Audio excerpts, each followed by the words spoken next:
زندگی اللہ تعالیٰ کی بہت بڑی نعمت ہے۔ ایک صحت مند جسم، سکون بھری سانسیں، ہنستا کھیلتا چہرہ اور اپنے خواب کو پورا کرنے کی طاقت، یہ سب انسان کے لیے قیمتی خزانہ ہے۔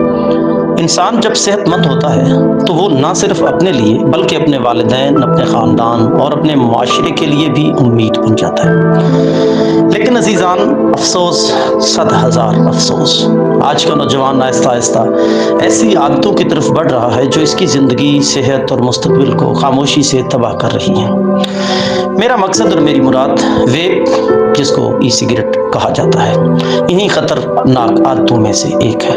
شروع میں یہ صرف ایک شوق لگتا ہے، دوستوں کے ساتھ ایک مذاق یا خود کو اسٹائلش بنانے کی کوشش، لیکن آہستہ آہستہ یہی شوق انسان کی سانسوں، دل، دماغ اور ارادوں کو کمزور کرنا شروع کر دیتا ہے۔ اکثر بچے برائی کی نیت سے نہیں بلکہ تنہائی، ذہنی دباؤ، دوستوں کے اثر یا صرف ایک بار آزمانے کی وجہ سے اس راستے پر چل پڑتے ہیں۔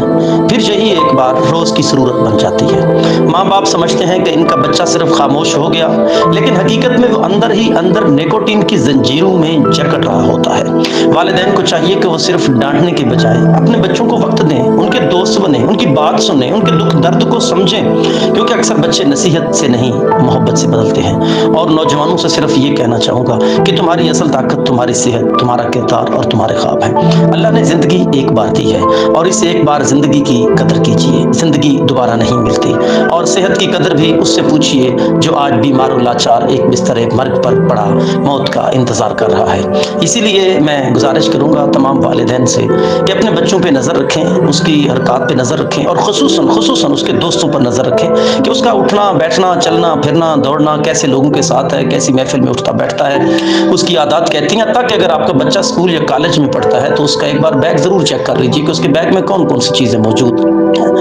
ہماری کاوش سے، کوشش سے آج کا یہ معمار کل کا خوبصورت جوان بن سکتا ہے۔ یاد رکھیں، نشہ انسان کو طاقتور نہیں بناتا بلکہ آہستہ آہستہ اس سے جینے کی طاقت چھین لیتا ہے۔ اللہ ہم سب پر رحم فرمائے۔